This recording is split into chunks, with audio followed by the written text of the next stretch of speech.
So you're heading out of the house to go to dinner with your family, and you get in the car, you drive halfway into town, and you realize, shoot, I forgot my gun. Well, today I'm going to be talking about a few steps that I use that you can too to make sure that never happens. How's it going, guys, and welcome to another episode of Coffee Talk. My name is Chad, and this is the Hopeful Homestead. You're out here right now on my family's property with me, here inside of my little tiny cabin on wheels that I built. And in this series, I like to sit here in this cabin with a cup of coffee in my hand and chat with all the husbands and dads out there about all the difficult things in life that we have to deal with. And today we're talking about firearms once again, and specifically how to make sure that you never leave your EDC pistol at home. Now, many of you are probably thinking, just like I do, that there's no way I'd leave my gun at home because it's basically like leaving your hand at home. It's just impossible to do at this point. But for any of you out there that would like to be able to get into the habit of it, but don't necessarily feel comfortable or just haven't really gotten into a good set of practices to make sure that you never forget it, this is what I do to ensure that I never forget. Get yourself a small lockbox. You know, this is not my daily concealed carry, but I've got that out in my Bronco right now.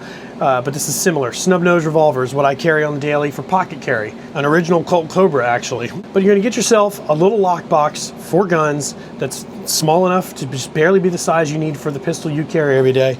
And you're gonna set that lockbox on a little table, like a little half table, right by your front door. Right where you keep your keys, your wallet, all the things that you need to be able to leave the house with. You keep your firearm, you keep that gun. That gun is reserved specifically only for when you leave the house. I have other guns stashed in other places in lockboxes in different rooms throughout the house so that no matter what, I've always got a firearm loaded and ready to go within a quick arm's length of where I'm at in my home. But the everyday carry pistol that I carry in my pocket is not what I defend my home with.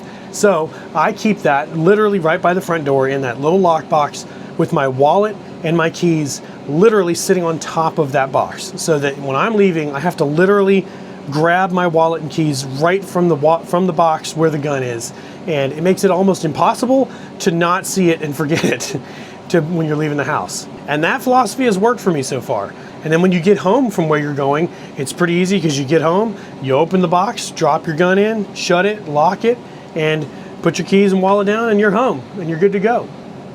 Some of you are probably thinking, well, duh, this is a pretty obvious thing to be talking about here. But you know, some people haven't thought of this yet. And if you're new to firearm ownership, this could be a helpful tip to ensure that you never forget your gun when you're leaving the house. And hopefully get you into the habit of always bringing it. But that's gonna do it for this coffee talk today. Thanks for being here. And if you feel like sticking around even more, there's a video right here that's actually talking about why, as husbands and dads, we always need to be carrying our guns with us. But thanks for watching. Leave a comment below, hit the like button, and subscribe if you haven't already, and I will see you in the next one.